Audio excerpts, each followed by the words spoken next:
हम बात कर रहे हैं कक्षा 12वीं की भौतिक विज्ञान यानी फिजिक्स के अध्याय 3 विद्युत धारा या इलेक्ट्रिक करंट के एनसीईआरटी आधारित रिवीजन नोट्स की। बिल्कुल।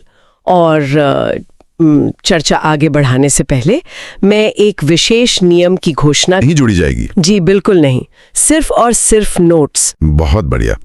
और एक बात, जब भी नोट्स में कोई चित्र या डायग्राम आएगा तो हम हमेशा यहाँ चित्र में दिखाया गया है कहकर उसकी शुरुआत करेंगे और उसे ऐसे समझाएंगे जैसे क्लासरूम में बच्चों को ब्लैक बोर्ड पर समझाया जाता है। तो क्या हम शुरू करें? हाँ बिल्कुल। तो मैं स्लाइड 1 का पूरा टेक्स्ट शब्दशः पढ़ता हूं। अध्याय 3 विद्युत धारा electric current NCERT class 12 board exams and revision short notes. यह नोट्स पूरी तरह से एनसीईआरटी पाठ्यक्रम पर आधारित हैं। सभी पृष्ठों को A4 आकार में स्पष्ट रूप से पढ़ने और परीक्षा से पहले तेज रिवीजन के लिए डिजाइन किया गया है। तो इसे अगर सरल भाषा में समझें तो ये सामग्री उन छात्रों के लिए एक बहुत ही बेहतरीन और त्वरित यानी क्विक रिवीजन टूल है जो बोर्ड परीक्षा की तैयारी कर रहे हैं। बिल्कुल। और यहाँ चित्र में दिखाया गया है एक 9 वोल्ट की बैटरी है जिससे नीले और लाल रंग के तार जुड़े हैं और एक बल्ब जल रहा है। अरे वाह। जी, ये चित्र विद्युत धारा के बहने को बहुत अच्छे से दर्शाता है और आसपास जो पीले रंग के तीर या एरोज बने हैं ना, वो ऊर्जा या आवेश के प्रवाह की दिशा को दिखा रहे हैं। चलिए, बहुत खूब। अब स्लाइड 3 पर आते हैं। हेडिंग है 3.2 विद्युत धारा। सबसे पहले समझते हैं कि विद्युत धारा आखिर है क्या। जी पढ़िए। मैं बुलेट पॉइंट्स पढ़ता हूं। आवेश चार्ज के बहने की दर को विद्युत धारा कहते हैं। प्रकृति में धारा दो तरह की होती है, अस्थायी जैसे आकाशीय बिजली या तड़ित, और स्थायी जैसे टॉर्च या घड़ी की बैटरी से निकलने वाली धारा। फिर एक सूत्र बॉक्स है, I बराबर Q बटे T। I बराबर limit delta T tends to 0 delta Q बटे डेल्टा T। SI मात्रक एम्पियर A। तो इसे बड़ी आसानी से ऐसे समझा जा सकता है कि जैसे किसी नदी में पानी बहता है ना, ठीक वैसे ही तारों के अंदर आवेश यानी चार्ज बहता है। अच्छा, पानी के बहाव की तरह। बिल्कुल। जो अस्थायी धारा है वो बस कुछ पल के लिए होती है, जैसे आसमान से बिजली गिरना, जबकि स्थायी धारा लगातार एक समान बहती रहती है, जैसे घड़ी की बैटरी। हाँ। और यहाँ चित्र में दिखाया गया है एक नीले रंग के तार यानी कंडक्टर के अंदर का नजारा। इसमें लाल रंग के धनात्मक यानी पॉजिटिव आवेश और नीले रंग के ऋणात्मक यानी नेगेटिव आवेश दोनों बिल्कुल विपरीत दिशा में बह रहे हैं। यही बहने की प्रक्रिया धारा बनाती है। तो क्या ये जो आवेश है ये खुद ब खुद बहने लगता है? मेरा मतलब है चालकों में, कंडक्टर्स में ये कैसे होता है? ये बहुत ही अच्छा सवाल है। स्लाइड 3 की हेडिंग है 3.3 चालक में विद्युत धारा। मैं इसके बुलेट पॉइंट्स और महत्वपूर्ण तथ्य वाले बॉक्स को शब्दशः पढ़ती हूँ। जी प्लीज। ठोस चालकों में विद्युत धारा का प्रवाह मुक्त इलेक्ट्रॉनों द्वारा होता है। विद्युत क्षेत्र की अनुपस्थिति में ये इलेक्ट्रॉन रैंडम गति करते हैं जिससे औसत वेग 0 होता है और कोई नेट धारा नहीं बहती। औसत 0 हो जाता है। विद्युत क्षेत्र की उपस्थिति में बैटरी जोड़ने पर इलेक्ट्रॉन एक निश्चित दिशा में गति करने लगते हैं। वहीं विद्युत अपघट्य इलेक्ट्रोलाइट्स में धारा का प्रवाह धन और ऋण आयनों दोनों के कारण होता है। तो मतलब अगर इसे सरल भाषा में कहें तो बिना किसी बाहरी बल के, यानी जब तक बैटरी नहीं लगी है, ये इलेक्ट्रॉन अंदर ही अंदर आपस में टकराकर दिशा बदलते रहते हैं। एकदम सही। और इसी वजह से कोई करंट नहीं बनता। लेकिन जैसे ही बैटरी लगाते हैं वो एक अनुशासन ले आती है। सबके सब एक लाइन में चलने लगते हैं, जैसे स्कूल की असेंबली में बच्चे। हाँ बिल्कुल वैसा ही। और यहाँ चित्र में दिखाया गया है एक बेलनाकार यानी सिलिंड्रिकल चालक के भीतर तीरों की दिशा। इसमें 2 गोल चित्र हैं। पहले में 0 नेट करंट लिखा है जिसमें तीर हर मुमकिन दिशा में बेतरतीब भाग रहे हैं। और दूसरे में? दूसरे गोल चित्र में अलाइंड फ्लो लिखा है जिसमें बैटरी लगने के बाद सभी तीर बिल्कुल एक ही दिशा में सीधे जा रहे हैं। यही अंतर है। बहुत ही स्पष्ट चित्र है। अब जब धारा बह रही है तो क्या इसे नापने या कंट्रोल करने का कोई नियम है? स्लाइड 4 इसी बारे में है, 3.4 ओम का नियम। जी मैं शब्दशः पढ़ता हूं। जर्मन भौतिकविद जॉर्ज साइमन ओम के अनुसार यदि किसी चालक की भौतिक अवस्थाएं समान रहें तो चालक के सिरों पर लगाया गया विभवांतर V उसमें प्रवाहित धारा I के अनुक्रमणुपाती होता है। V proportional to I। यहाँ R एक नियतांक है जिसे चालक का प्रतिरोध कहते हैं। प्रतिरोध की निर्भरता R अनुक्रमानुपाती है L के लंबाई और R व्युत्क्रमानुपाती है A के अनुप्रस्थ काट का क्षेत्रफल। बिल्कुल। फिर सूत्र बॉक्स है V बराबर IR, R बराबर रो इंटू L बटे A। तो इसे ऐसे समझा जाए कि वोल्टेज एक तरह का धक्का है, धक्का जितना ज्यादा होगा करंट भी उतना ही ज्यादा बहेगा। और ये जो प्रतिरोध है, हाँ, प्रतिरोध एक रुकावट है। तार जितना लंबा होगा रुकावट उतनी ज्यादा होगी, यानी R बढ़ता है। और अगर तार मोटा होगा तो रास्ता चौड़ा हो जाएगा जिससे रुकावट कम होगी, यानी R घटता है। अरे वाह, चौड़ा रास्ता मतलब कम रुकावट। बिल्कुल। और यहाँ चित्र में दिखाया गया है 3 आयताकार ब्लॉकों का समूह। पहला ब्लॉक सामान्य लंबाई L और क्षेत्रफल A वाला है। दूसरा ब्लॉक 2 गुना लंबा है 2L, तो उसका प्रतिरोध 2R दिखाया गया है। और तीसरा एक आधा कटा हुआ ब्लॉक है L और A/2 वाला। अच्छा, तो उसका प्रतिरोध क्या होगा? देखिए, क्षेत्रफल आधा हो गया है तो प्रतिरोध 2 गुना होना चाहिए, लेकिन चित्र में गलती से R/2 लिखा हुआ है। छात्रों को ध्यान देना चाहिए कि पतला होने पर रुकावट बढ़ती है। ये बहुत ही बारीक और जरूरी बात बताई आपने। प्रतिरोध तो हम समझ गए, लेकिन क्या इसका कोई उल्टा रूप भी है? स्लाइड 5 पर चलते हैं। जी, हेडिंग है धारा घनत्व और चालकता। मैं इसे शब्दशः पढ़ती हूं। धारा घनत्व J किसी चालक के प्रति एकांक अनुप्रस्थ काट क्षेत्रफल से अभिलंबवत गुजरने वाली विद्युत धारा। चालकता सिग्मा, प्रतिरोधकता के व्युत्क्रम को चालकता कहते हैं। महत्वपूर्ण सूत्र बॉक्सलेये J बराबर I बटे A। J एक सदिश राशि है, J बराबर सिग्मा इंटू E और चालकता सिग्मा बराबर 1 बटे रो। तो आसान भाषा में धारा घनत्व का मतलब क्या हुआ? इसका सीधा सा मतलब है कि किसी एक निश्चित क्षेत्रफल से, एरिया से कितनी ज्यादा धारा बाहर निकल रही है, इसे धारा घनत्व कहते हैं। और चालकता? चालकता यानी कंडक्टिविटी, वो प्रतिरोधकता की बिल्कुल उल्टी है। मतलब जो पदार्थ अपने अंदर से करंट को बहने में जितनी कम रुकावट पैदा करेगा उसकी चालकता उतनी ही अच्छी होगी। बहुत ही आसान है ये तो। और यहाँ चित्र में दिखाया गया है एक बेलनाकार तार का अनुप्रस्थ काट यानी क्रॉस सेक्शन A। उस एरिया A से बाहर की तरफ निकलते हुए एक बड़े लाल तीर को दिखाया गया है जो करंट I और धारा घनत्व J की दिशा को दर्शा रहा है। एकदम साफ नजारा है। अब मेरे मन में एक उत्सुकता हो रही है। स्लाइड 6, 3.5 इलेक्ट्रॉन का अपवाह। बैटरी लगाने पर इलेक्ट्रॉन असल में तार के अंदर किस तरह चलते हैं? जी, मैं चाहूंगी आप नोट्स पढ़ें पहले। बिल्कुल, मैं पढ़ता हूं। विश्रांति काल टाउ 2 क्रमागत टक्करों के बीच लगे औसत समय को विश्रांति काल कहते हैं। अपवाह वेग ड्रिफ्ट वेलोसिटी VD विद्युत क्षेत्र के प्रभाव में मुक्त इलेक्ट्रॉन जिस औसत सूक्ष्म वेग से धनात्मक सिरे की ओर खिसकते हैं। महत्वपूर्ण, भारी आयनों से लगातार टकराने के कारण इलेक्ट्रॉनों का वेग लगातार बढ़ता नहीं रहता, बल्कि वे एक औसत वेग से ही आगे बढ़ पाते हैं। और सूत्र बॉक्स में है VD बराबर -E कैपिटल E बटे M इंटू टाउ और I बराबर NEA VD। तो इसे समझना बहुत दिलचस्प है।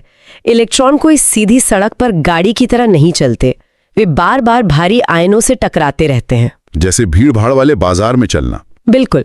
2 टक्करों के बीच उन्हें जो थोड़ा सा समय मिलता है ना, उसे विश्रांति काल कहते हैं। इसी बार बार टकराने की वजह से वे बहुत धीरे धीरे एक औसत वेग से ही आगे खिसक पाते हैं और इसी खिसकने को अपवाह वेग या ड्रिफ्ट वेलोसिटी कहते हैं। क्या बात है। और यहाँ चित्र में दिखाया गया है एक इलेक्ट्रॉन का टेढ़ा मेढ़ा यानी जिगजैग रास्ता बिंदु A से B तक। इसमें दिखाया है कि कैसे बिना विद्युत क्षेत्र के उसका रास्ता अलग है जो काले रंग की लाइन से है। और बैटरी लगाने के बाद? बैटरी यानी विद्युत क्षेत्र E लगाने पर वो रास्ता थोड़ा सा खिसक कर B' तक पहुंच जाता है, जिसे बिंदीदार यानी डॉटेड लाइन से दर्शाया गया है। बहुत ही शानदार। अब स्लाइड 7 पर आते हैं। 3.6 गतिशीलता तथा ओम नियम की सीमाएं। क्या ओम का नियम हर जगह हर उपकरण पर लागू होता है? नहीं, ऐसा बिल्कुल नहीं है। मैं शब्दशः पढ़ती हूँ।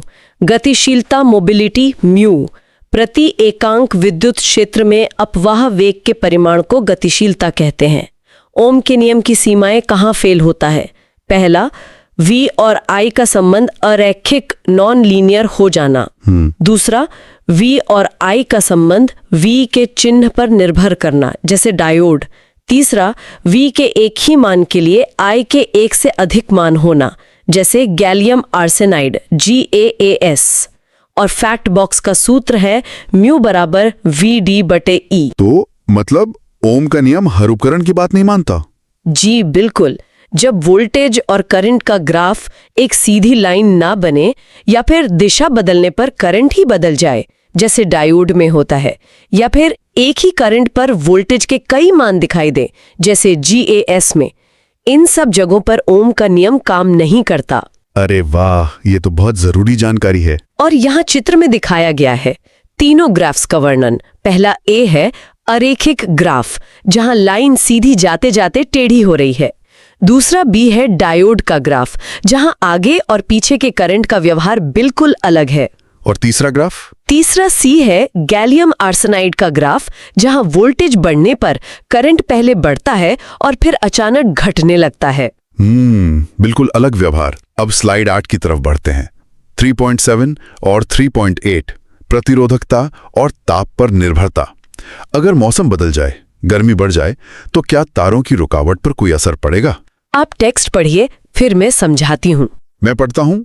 तापमान का प्रभाव चालक धातुओं में। ताप बढ़ने पर प्रतिरोधकता बढ़ती है क्योंकि इलेक्ट्रॉनों की टक्करों की आवृत्ति बढ़ जाती है। अर्धचालक सेमीकंडक्टर में ताप बढ़ने पर प्रतिरोधकता घटती है। विद्युत रोधी इंसुलेटर में ताप का प्रभाव नगण्य या प्रतिरोधकता बहुत उच्च रहती है। सूत्र बॉक्स ρT बराबर ρ0 ब्रैकेट में 1 + अल्फा डेल्टा T। तो देखिए, तापमान बढ़ने पर जो धातुएं होती है ना, कंडक्टर्स, उनमें इलेक्ट्रॉन जल्दी जल्दी टकराने लगते हैं। मतलब उनकी स्पीड और बेतरतीब हो जाती है। हाँ, जिससे रुकावट यानी प्रतिरोधकता बढ़ जाती है। लेकिन अर्धचालकों में कहानी उल्टी है। गर्मी से वहां नए इलेक्ट्रॉन आजाद हो जाते हैं, इसलिए काम करने वाले बढ़ जाते हैं और उनकी रुकावट घट जाती है। ये तो बड़ा मजेदार अंतर है। और यहाँ चित्र में दिखाया गया है 3 अलग अलग ग्राफ। कॉपर का ग्राफ जो ऊपर की तरफ जा रहा है, मतलब तापमान के साथ प्रतिरोधकता बढ़ रही है। नाइक्रोम की एक सीधी लेकिन थोड़ी कम चढ़ती हुई लाइन है और अर्धचालक का ग्राफ एकदम नीचे की ओर आ रहा है, मतलब तापमान बढ़ने पर प्रतिरोधकता घट रही है। सब कुछ ग्राफ से एकदम क्लियर हो गया। अब स्लाइड 9 3.9 विद्युत ऊर्जा और शक्ति। हम अक्सर देखते हैं कि पंखा या बल्ब ज्यादा देर चलने पर गर्म हो जाता है। ऐसा क्यों होता है? और बिजली हमारे घरों तक कैसे पहुंचती है? जी, मैं नोट से शब्दशः पढ़ती हूँ। विद्युत ऊर्जा का ऊष्मा में क्षय। जब चालक में धारा बहती है तो इलेक्ट्रॉनों की आयनों से टक्कर के कारण ऊर्जा ऊष्मा के रूप में नष्ट होती है। टक्कर से गर्मी पैदा होती है। पावर ट्रांसमिशन, शक्ति संचरण। विद्युत शक्ति को पावर स्टेशन से बहुत दूर तक भेजने के लिए उच्च वोल्टेज, हाई वोल्टेज का उपयोग किया जाता है। कारण उच्च वोल्टेज पर धारा I कम हो जाती है, जिससे तारों के गर्म होने से होने वाला ऊर्जा नुकसान I² न्यूनतम हो जाता है। और सूत्र बॉक्स में क्या है? महत्वपूर्ण सूत्र बॉक्स। P बराबर VI, P बराबर I²R, P बराबर V²/R। तो इसे एक शिक्षक की तरह कैसे समझेंगे? बहुत आसान है। जब तारों में करंट बहता है तो घर्षण जैसी जो रुकावट होती है ना, उसके कारण ऊष्मा पैदा होती है, इसीलिए उपकरण गर्म होते हैं। तो फिर बिजली स्टेशन से घर तक बिना नुकसान के कैसे आती है? यही तो विज्ञान है। पावर स्टेशन से बिजली बहुत हाई वोल्टेज पर भेजी जाती है। इससे करंट यानी I कम हो जाता है और तारों के गर्म होने से जो ऊर्जा का नुकसान है I²R, वो कम से कम हो जाता है। बहुत ही स्मार्ट तरीका है। हाँ, और यहाँ चित्र में दिखाया गया है एक पूरी प्रक्रिया।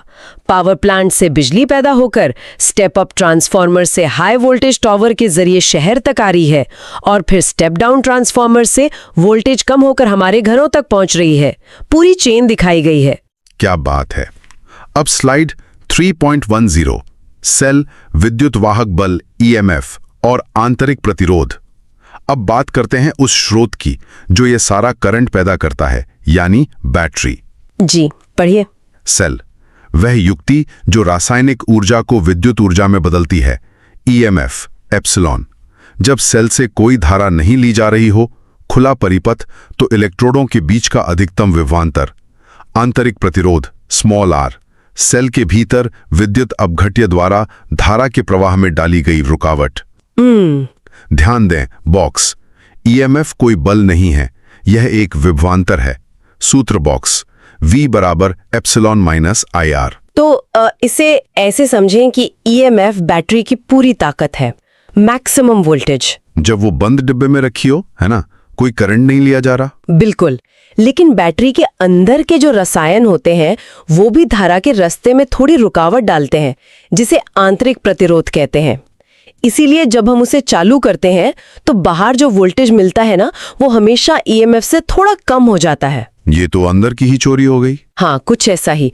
और यहाँ चित्र में दिखाया गया है एक कांच के बर्तन में रखे दो इलेक्ट्रोड, पॉजिटिव P और नेगेटिव N। उनके बीच का तरल यानी इलेक्ट्रोलाइट भरा है।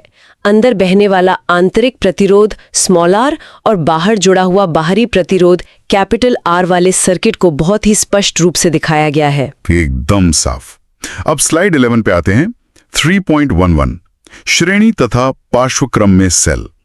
अगर एक बैटरी से काम ना चले तो हम रिमोट या खिलौनों में कई बैटरियां कैसे लगाते हैं? मैं शब्दशः पढ़कर बताती हूँ। श्रेणी क्रम सीरीज, जब एक सेल का ऋणात्मक सिरा दूसरे के धनात्मक सिरे से जुड़ा हो, समतुल्य EMF जुड़ जाता है। पार्श्वक्रम पैरेलल, जब सभी सेलों के धनात्मक सिरे एक बिंदु पर और ऋणात्मक सिरे दूसरे बिंदु पर जुड़े हों। सूत्र बॉक्स भी है। हाँ, सूत्र बॉक्स श्रेणी क्रम में एप्सिलॉन इक्विवेलेंट बराबर epsilon 1 plus epsilon 2, R equivalent बराबर R1 प्लस R2। पार्श्वक्रम में एप्सिलॉन इक्विवेलेंट बटे R इक्विवेलेंट बराबर एप्सिलॉन 1 बटे R1 प्लस एप्सिलॉन 2 बटे R2। तो सरल भाषा में श्रेणी क्रम का मतलब है एक के पीछे एक लगाना। जी, श्रेणी क्रम में एक सेल का नेगेटिव दूसरे के पॉजिटिव से जुड़ता है। इससे कुल ताकत यानी कुल वोल्टेज बढ़ जाता है। और पार्श्वक्रम में सभी पॉजिटिव एक साथ और सभी नेगेटिव एक साथ जुड़ते हैं। बिल्कुल सही। और यहाँ चित्र में दिखाया गया है। पहले चित्र में ABC बिंदुओं के बीच श्रेणी क्रम में जुड़े दो सेल एप्सिलॉन 1 और एप्सिलॉन 2, और दूसरे चित्र में एक के ऊपर एक समानांतर यानी पार्श्व क्रम में जुड़े दो सेलों का परिपथ दिखाया गया है। चित्र से सब साफ है। अब स्लाइड 12, 3.12 किरचॉफ के नियम। एक पेचीदा सवाल है, अगर तारों का जाल बहुत उलझा हुआ हो, बहुत सारे कनेक्शंस हो, तो हम करंट कैसे निकालेंगे? पढ़कर देखिए नोट्स क्या कहते हैं। जटिल परिपथों को हल करने के लिए किरचॉफ के नियम। 1. संधि नियम, जंक्शन रूल। किसी भी संधि पर मिलने वाली सभी धाराओं का बीजगणितीय योग 0 होता है। कोष्ठक में आवेश संरक्षण पर आधारित। वेरगुल। तो इसे बहुत आसानी से समझा जा सकता है। पहला नियम कहता है कि किसी भी चौराहे यानी जंक्शन पर जितना करंट आएगा ना, उतना ही बाहर भी जाएगा। मतलब कोई करंट वहां रुकेगा नहीं। बिल्कुल। और दूसरा नियम कहता है कि किसी बंद सर्किट में बैटरी द्वारा दी गई कुल ऊर्जा और रास्ते में खर्च हुई कुल ऊर्जा का जोड़ हमेशा 0 होता है। क्या बात है। और यहाँ चित्र में दिखाया गया है। एक बिंदु A जो कि संधि है, उस पर I1 और I2 तीर अंदर आते हुए दिखाए गए हैं और I3 लाल तीर बाहर जाते हुए दिखाया गया है। और नीचे लिखा सूत्र I3 बराबर I1 प्लस I2 इस नियम को एकदम स्पष्ट कर रहा है। बहुत ही तार्किक नियम है ये दोनों। अब स्लाइड 13, 3.13 व्हीटस्टोन सेतु। अब एक खास उपकरण की बात करते हैं जो अज्ञात प्रतिरोध का पता लगाता है। जी, मैं शब्दशः पढ़ती हूँ। व्हीटस्टोन सेतु 4 प्रतिरोधकों और एक गैल्वेनोमीटर का विशेष परिपथ। उपयोग अज्ञात प्रतिरोध का सटीक मान ज्ञात करने में। संतुलन की स्थिति जब गैल्वेनोमीटर में कोई धारा नहीं बहती, IG बराबर 0।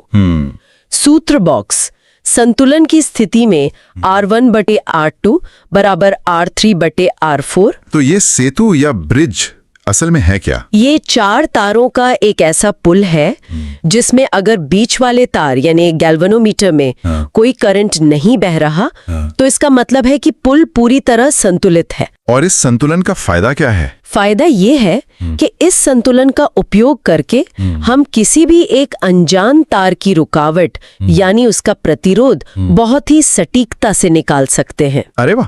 और यहाँ चित्र में दिखाया गया है एक पतंग या हीरे डायमंड के आकार का सर्किट जिसके चारों किनारों पर R1, R2, R3 और R4 लगे हैं। और बीच में गोल गैल्वेनोमीटर G लगा है जिसमें पीले रंग की चमक के साथ IG = 0 लिखा है। और इस पूरे सिस्टम के नीचे एक बैटरी जुड़ी हुई है। एकदम साफ डिजाइन है। तो हमने पूरा अध्याय पढ़ लिया। चलिए फटाफट इसका सारांश और फॉर्मूला देखते हैं। स्लाइड 14, अध्याय सारांश। मैं क्विक फैक्ट्स फॉर रिवीजन के चारों bullet points line by line पढ़ता हूँ। जी पढ़िए। 1. ओम का नियम प्रकृति का कोई मूल नियम नहीं है, यह केवल कुछ पदार्थों का गुण है। मतलब ये हर जगह लागू नहीं होता, इसके अपवाद है। 2. बैटरी परिपथ में आवेश उत्पन्न नहीं करती बल्कि पहले से मौजूद आवेशों को धकेलने के लिए ऊर्जा प्रदान करती है। बिल्कुल, बैटरी सिर्फ एक धक्का देने वाला पंप है, वो खुद कोई चार्ज नहीं बनाती। 3. मैंगनीन और कॉन्स्टेंटिन जैसी मिश्र धातुओं का प्रतिरोध तापमान बदलने पर लगभग स्थिर रहता है। हाँ, इसीलिए इनका इस्तेमाल लैब में मानक तार बनाने के लिए किया जाता है। गर्मी से इन पर असर नहीं पड़ता। 4. इलेक्ट्रॉनों का अपवाह वेग बहुत कम होने के बावजूद स्विच ऑन करते ही धारा लगभग तुरंत बहने लगती है। ये बहुत ही गहरा पॉइंट है जिस पे हम आखिर में भी बात करेंगे। बिल्कुल। अब आखिरी पेज, स्लाइड 15, परीक्षा उपयोगी सूत्र। जी, मैं एग्जाम फॉर्मूला चीट शीट की पूरी टेबल को एक एक करके पढ़ती हूँ। विद्युत धारा, विमा कैपिटल A मात्रक एम्पियर। विभवांतर, विमा mL² T-3A-1 मात्रक वोल्ट। प्रतिरोध, विमा mL² T-3A-2 मात्रक ओम। बहुत उपयोगी है ये। प्रतिरोधकता, विमा mL³ T-3A-2 मात्रक ओम मीटर। और अंत में चालकता, विमा m-1 L-³ T³ मात्रक सीमेंस। क्या बात है! इसी के साथ हमने इस PDF का हर एक पन्ना पढ़ लिया है। दोस्तों, हमारे पास NCERT, NCERT की साइंस की नोट्स क्लास 6 से लेकर क्लास 12 तक पूरी तरह उपलब्ध है। आप इन सभी PDF नोट्स का प्रिंट आउट भी निकलवा सकते हैं और ये सभी सामग्री बहुत ही कम कीमत में प्रदान की जा रही है। आपको यह भी मालूम होना चाहिए कि लगभग सभी प्रतियोगी और स्कूल स्तर की परीक्षाओं में पूछे जाने वाले प्रश्न NCERT से ही आते हैं, इसलिए यह सामग्री आपके लिए बेहद उपयोगी साबित होगी। अगर आप ये NCERT साइंस PDF लेना चाहते हैं तो अभी हमें WhatsApp पर मैसेज करें। WhatsApp नंबर 7739541921 आपकी तैयारी को मजबूत बनाने के लिए हम हमेशा आपके साथ हैं।